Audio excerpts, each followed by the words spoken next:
Hi friends, ఇప్పుడు time అయితే 5 అయ్యింది. మేము నైట్ ఎక్స్ప్రెస్ నుంచి వచ్చాము, వైజాగ్ నుంచి జగదల్పూర్ వచ్చాము. ఇప్పుడైతే ఇంటి దగ్గర మంట వేసుకుంటున్నాం, ఎందుకంటే చేతులన్నీ మండిపోతున్నాయి. అసలు గ్లౌజ్ వేసుకున్నా సరే కంట్రోల్ అవ్వలే.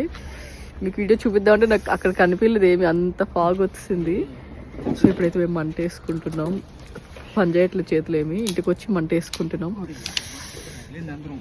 సో మా హస్బెండ్ కి కొంచెం బాగాలేదని చెప్పి నేను డ్రైవింగ్ చేసా స్కూటీ. దారుణంగా ఉంది అసలు, మంట తగలట్లేదు చేతికి, అసలు పెడుతున్నా సరే.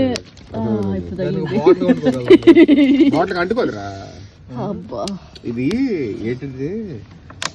సో లగేజ్ ఉందని చెప్పి వీళ్ళిద్దరూ వచ్చారు. మనకు బండికి ఇంజిన్ ఆయిల్ అన్నట్టు ట్రైన్కి ఇంజిన్ ఆయిల్ ఉంటుంది కదా, ఆ ట్రైన్ ఇంజిన్ ఆయిల్ నల్లగా అయిపోద్దా, బ్లాక్ అయిపోద్దా? బ్లాక్. సో మేము ఇప్పుడైతే మంట కాసుకుంటున్నాం. ఇందులో చేయి పెడుతున్నా తెలియట్లేదు అసలు. ఓగి మంట కాదురా, ఓల్డ్ మంక్ మంట కావాలి. పాపాడికి కుర్చీ కుర్చీ తేలేదా ప్రసాద్?